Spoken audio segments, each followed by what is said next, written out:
The beginning of everything. What came before time? What was there before the Big Bang?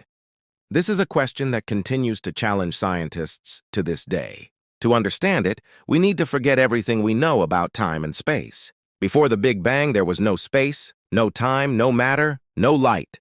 There was only the singularity.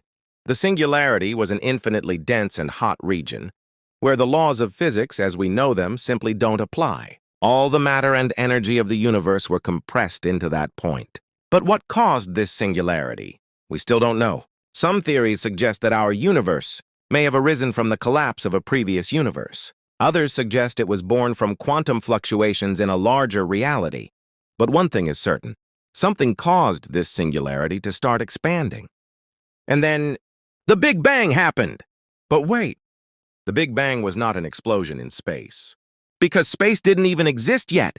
It was an expansion of space-time itself, carrying matter and energy along with it. Cosmic inflation, growth. In the first trillionths of a second, the universe underwent a mind-boggling event called cosmic inflation. In less time than a blink of an eye, it grew from something smaller than an atom to the size of an entire galaxy. Imagine holding a grain of sand in the palm of your hand. Now, imagine that grain of sand growing to the size of the Milky Way in less than a microsecond. That's roughly what happened. This period of extreme growth solved some major mysteries of the universe, such as, why is the universe so homogeneous? When we look at opposite sides of the sky, we see regions with nearly identical temperatures. This only makes sense if at some point those regions were very close to each other. Why does the universe appear so flat? Without inflation, it should be more curved. But because of this rapid expansion, any initial curvature was stretched out, leaving the universe almost flat. The primordial universe, a soup of energy.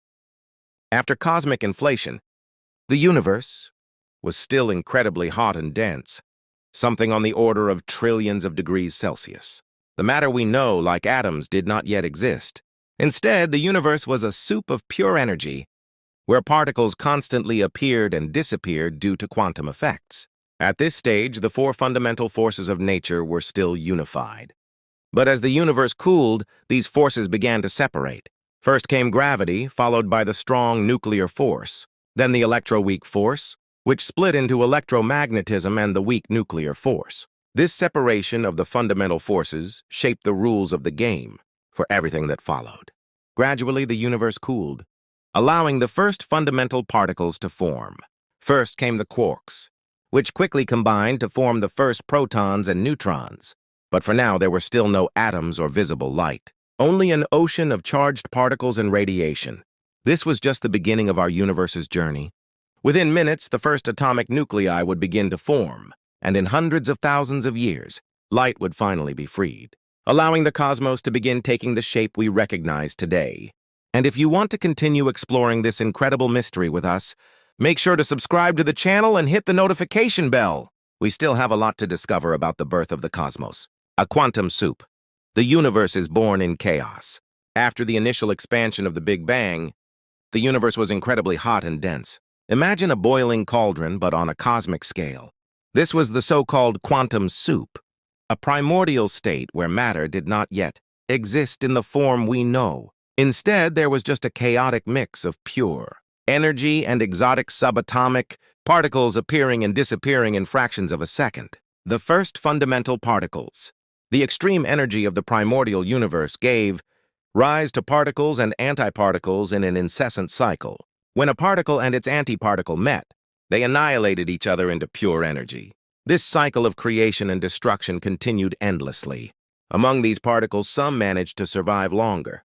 Quarks, for example, were fundamental particles that, along with gluons, would form the building blocks of protons and neutrons. Besides quarks, electrons also appeared.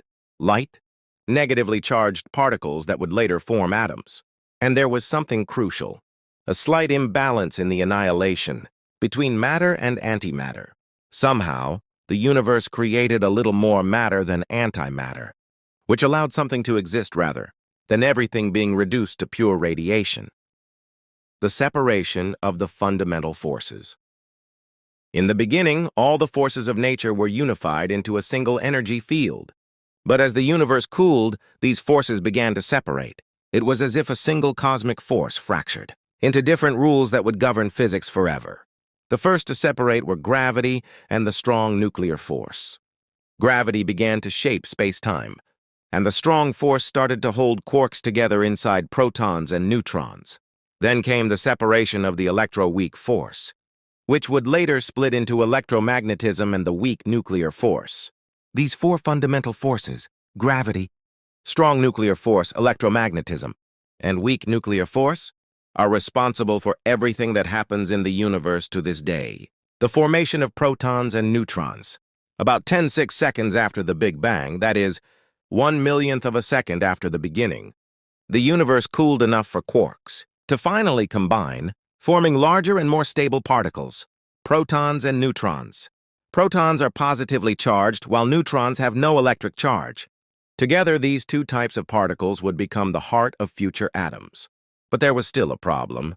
Protons and neutrons were floating freely in the hot universe. To form real atoms, they would need to capture electrons, and this would still take hundreds of thousands of years. Primordial nucleosynthesis, the first elements. About 3 minutes after the Big Bang, the universe cooled enough to allow protons and neutrons to begin fusing, forming the first chemical elements. This process, called primordial nucleosynthesis, was responsible for creating the first atoms in the universe: hydrogen, helium, and a bit of lithium. Hydrogen was the most abundant, making up about 75% of all visible matter. Helium came in second at about 24%, and there was a small fraction of lithium and other light elements. These first atoms would later form the stars, which would create the heavier elements we know today. Primordial nucleosynthesis was a milestone in the birth of the universe, but there was still a long way to go before it became anything like what we see today. Light could still not travel freely, because the universe was full of charged particles that blocked its path. The cosmos was still a hot, opaque, and chaotic place. But something incredible was about to happen: the liberation of light. The liberation of light. The universe went through its infancy in a kind of cosmic fog. Imagine being in the middle of a storm so dense that you can't see anything around you. This was the reality of the cosmos in the first 380,000 years after the Big Bang. Light simply couldn't travel freely. But then something extraordinary happened. The universe finally became transparent, allowing light to travel through space for the first time. This moment is known as recombination, and the remnants of it can still be seen today as the cosmic microwave background. Radiation. The universe was a hot and opaque mist.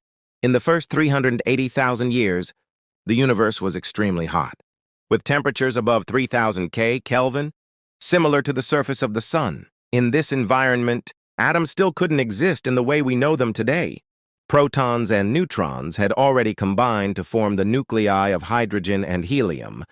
But there was a problem. Electrons were still free, wandering everywhere. These free electrons formed a true sea of charged particles, which constantly scattered photons, the particles of light. Every time a photon tried to travel, it was immediately absorbed and re-emitted by another electron, preventing light from moving freely. Recombination, the first neutral atoms. But as the universe expanded, it also cooled, and something amazing happened when the temperature dropped to about 3,000 K. Electrons finally began to attach to the nuclei, forming the first real neutral atoms. This process is called recombination because the electrons recombine with the nuclei, giving rise to the first complete atoms of hydrogen and helium. With electrons now bound to atoms, photons, which had previously been trapped in the fog, could finally travel freely through space. And thus, light was liberated. The birth of cosmic microwave background. This primordial light can still be seen today. It is what we call the cosmic microwave background radiation, a kind of echo of the Big Bang that spread throughout the universe. As time passed, as the universe continued to expand, this light was stretched by the effect of space expansion, becoming less energetic and shifting to longer wavelengths. Today, this radiation is no longer visible to the naked eye, but it can be detected in the microwave range. This initial glow of the cosmos was first detected in 1965 by two scientists, Arno Penzias and Robert Wilson. who won the Nobel Prize for this discovery. Since then, modern telescopes have mapped this radiation in impressive detail, revealing small variations that tell us the story of the universe's infancy. The universe becomes dark, the Dark Age. But here's an interesting detail. Right after the liberation of light, the universe entered a long period known as the Dark Age. At this time, there were still no stars or galaxies. The universe was a vast dark void, filled with neutral hydrogen and helium, waiting for gravity to start acting and form the first cosmic structures. This dark period lasted for hundreds of millions of years, until the first stars began to shine, marking the beginning of the next great era of the cosmos, reionization. The liberation of light was one of the most important moments in the history of the cosmos. It was the first step for the universe to become visible, allowing us, billions of years later, to look back and try to understand our origin. Today, the cosmic microwave background continues to be one of the greatest pieces of evidence for the Big Bang and a window into the universe's earliest moments. Don't miss the next episode, as we continue with the birth of gravity, stars, and galaxies.